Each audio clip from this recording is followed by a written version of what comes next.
my very YouTube channel. I hope you guys are doing absolutely fine. So guys, let's continue with the chapter number 1 of Business Studies class 12. That is nature and significance of management. Characteristics of management. Okay, so first characteristics is management is a goal oriented process. ठीक है guys, management is a goal oriented process. अब goal oriented process, management is a goal oriented process. इसका मतलब क्या होता है guys? देखो, अपने लाइफ में सबके कुछ ना कुछ गोल्स होंगे, राइट।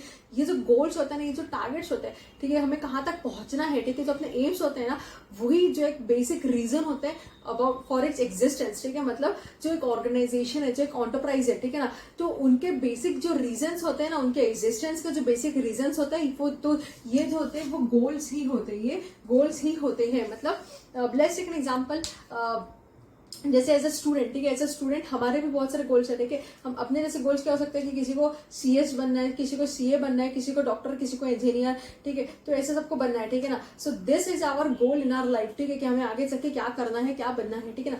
तो वैसे ही अगर अपन बात करें तो रिटेलर्स की, ठीक है ना, तो रिटेल स्टोर का जो है उनका गोल्स क्या हो सकता है सर?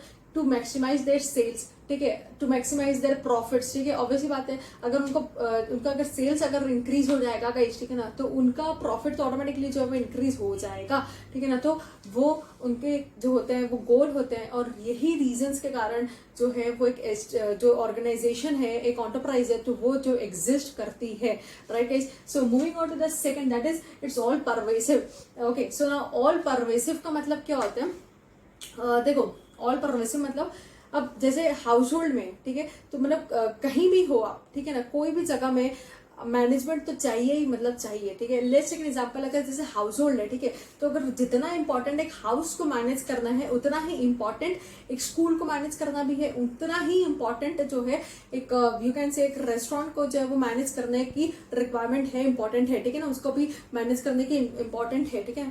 ओके, नाउ अब जैसे बहुत सारे जो होते हैं वो मैनेजर्स होते हैं, हर कंपनी में कोई ना कोई मैनेजर होगा गाइस, ठीक है। अब अपन एग्जांपल ले लेते हैं कि जो एक इंडिया का एक मैनेजर है, ठीक है, इंडिया का एक मैनेजर है, एक यूएस का मैनेजर है, ठीक है ना, और एक यू कैन से एक यूएस का एंड एक जर्मनी का है, ठीक है। तो अब जैसे तीनों के जो काम होते हैं वो ऑलमोस्ट सेम ही होते हैं, ठीक है ना, मतलब कंपनी को मैनेज करना और जितने भी काम होता है, और सबके तो सेम ही होते हैं, चाहे वो यूएस में कर रहा हो या इंडिया में कर रहा हो या तो जर्मनी में कर रहा हो, ठीक है ना। लेकिन वो लोग काम को कैसे करते हैं, ठीक है ना, वो लोग काम को कैसे करते हैं, तो ये जो होता है ये डिफरेंस क्रिएट करता है, ठीक है ना, कि it is possible, right, it is possible कि जो इंडिया की कंपनी है तो उसका जो मैनेजर है वो सेम काम को एक अलग तरीके से करे, और वही सेम काम को जो है वो यू कैन से जर्मनी का जो मैनेजर है, कंपनी का मैनेजर है, तो वो सेम काम को अलग तरीके से करे।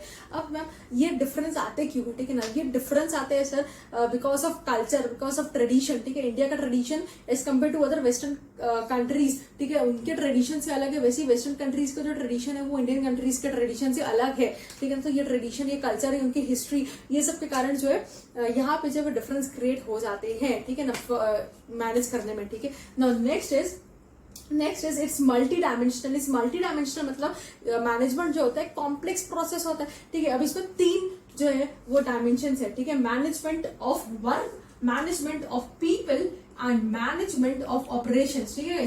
नाउ मैनेजमेंट ऑफ वर्क, ठीक है, मैनेजमेंट ऑफ वर्क मतलब जो भी ऑर्गेनाइजेशन है, ठीक है, जो भी ऑर्गेनाइजेशन है उनका जो एग्जिस्टेंस होता है वो कोई ना कोई काम के रिगार्डिंग होता है, कोई ना कोई काम के रिगार्डिंग होता है, ठीक है। अब आपके एनसीईआरटी की बुक में भी एग्जांपल दिया हुआ है, अगर मैं एग्जांपल बताऊँ तो जैसे एग्जांपल ले लेते हैं, हॉस्पिटल है, ठीक है, तो हॉस्पिटल का काम क्या होगा गाइस?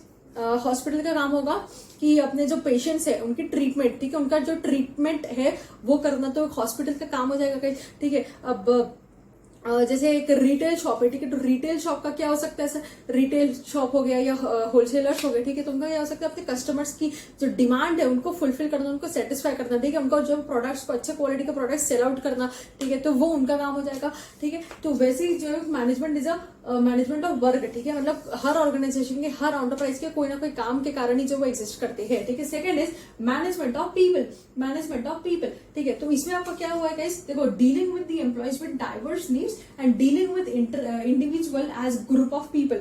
अब देखो गाइस, एज वी नो कि जो पीपल होते हैं, ठीक है, जो ऑर्गेनाइजेशन के जो पीपल होता है वो उनके एसेट होते हैं, मतलब बिना मैन पावर के, बिना ह्यूमन रिसोर्स के जो वो एक कंपनी ऑर्गेनाइजेशन जो है नहीं चल सकती, रन नहीं कर सकती, ठीक है। लेट्स टेक एन एग्जांपल, यार अगर आप बोलोगे कि मैम वो मशीन से भी तुम काम कर सकते हो, ऑब्वियसली बात है मशीन से पूरा काम कर सकते हो, लेकिन लेकिन लेकिन मशीन को ऑन या ऑफ करने के लिए भी तो कौन चाहिए रहेगा, मैन पावर चाहिए रहेगा ना, एक ह्यूमन रिसोर्स तो चाहिए रहेगा मशीन को ऑन ऑफ करने के लिए भी। तो बिना मैन पावर के, बिना लोगों के जो है कंपनी रन नहीं कर सकती है, ठीक है ना। सिर्फ एक मशीन के बेसिस पर नहीं कर सकते, कितने भी हाईफाई टेक्नोलॉजी आ जाए, लेकिन मैन पावर जो है वो बहुत important and crucial role play करता है एक ऑर्गेनाइजेशन में, वो एसेट होता है ऑर्गेनाइजेशन का, ठीक है।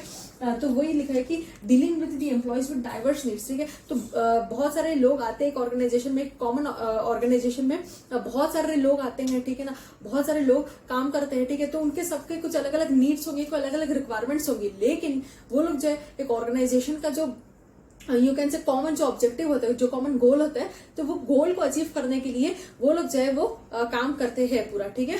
Now our next characteristics of management is a dynamic process, ठीक है। Management is a dynamic process. Now what is meant by management is a dynamic process, मतलब मैनेजमेंट जो है आपको, मतलब चेंजिंग इन्वायरमेंट के साथ साथ आपको भी जो है चेंज होना पड़ेगा, आपको भी चेंज रहना पड़ेगा, ठीक है। मतलब डायनेमिक रहना पड़ेगा एज एन ऑर्गेनाइजेशन, ठीक है। आप स्टैटिक नहीं रह सकते, ठीक है, आप एक ही जगह फिक्स नहीं रह सकते, ठीक है। अब लेट्स टेक एन एग्जांपल, ठीक है। अब लेट्स टेक एन एग्जांपल कि आज से 15-20 ईयर्स पहले जो थे वो इतने ज्यादा स्मार्टफोन्स लोग जो वो यूज नहीं करते थे। तब जो है आज से 15-20 साल पहले जो बटन वाले जो फोन आते थे ना, तो उसको जो है वो लोग ज्यादा प्रेफर करते थे, ज्यादा यूज करते थे। बट आज के टाइम में लोग क्या करते हैं, स्मार्टफोन्स की तरह ज्यादा अट्रैक्टेड है, स्मार्टफोन्स लोग ज्यादा यूज कर रहे हैं। क्यों? क्योंकि because of the changing environment, ठीक है। अब कंपनीज भी पहले जो है वो बटन वाले फोन बना रही थी, ठीक है। बट नाउ अब ज्यादा वो लोग क्या प्रोड्यूस कर रहे हैं, ज्यादा क्या मैन्युफैक्चर कर रहे हैं, वो लोग जो है ज्यादा जो स्मार्टफोन्स है वो जो प्रोड्यूस कर रहे हैं, वो मैन्युफैक्चर कर रहे हैं। क्यों? क्योंकि बिकॉज ऑफ चेंजिंग एनवायरमेंट, क्योंकि लोगों की जो डिमांड है, ठीक है, डिमांड जो है वो आज की डेट में स्मार्टफोन्स की ज्यादा है as compare to your button वाले फोन, ठीक है। तो इसीलिए तो अगर अच्छा देखो, अब आज की डेट में, ठीक है, आज की डेट में भी ना अगर कोई भी ऑर्गेनाइजेशन अगर बटन वाले फोन अगर से बनाती है, स्मार्टफोन से अगर नहीं बनाती, तो बट ऑब्वियसली उनका जो बिजनेस है वो बंद हो सकता है, ठीक है। उनका बिजनेस इतना अच्छा नहीं ग्रो करेगा, इतना ज्यादा अच्छा नहीं चलेगा, ठीक है। तो हमें भी जो है वो चेंजिंग एनवायरमेंट में रहना पड़ेगा। ऑर्गेनाइजेशन को भी जो है डायनेमिक एनवायरमेंट में मतलब खुद को जो है चेंज करना पड़ेगा डेली बेसिस में, ठीक है। अच्छा, अब जैसे आपके इसमें एमसीक्यू बन सकता है कि इसमें से कौन सा जो वो एक कैरेक्टरिस्टिक, ठीक है, एक कैरेक्टरिस्टिक बताओ जो मैनेजमेंट का नहीं है, ठीक है। Which of the following characteristics is not of management, ठीक है। सो पहला is management is dynamic, management is a continuous process, management is a goal oriented process, या management is a static process. तो answer is D, that is management is static process. Management static नहीं हो सकता, उसको dynamic ही रहना पड़ेगा। So guys, let's move on to a next topic.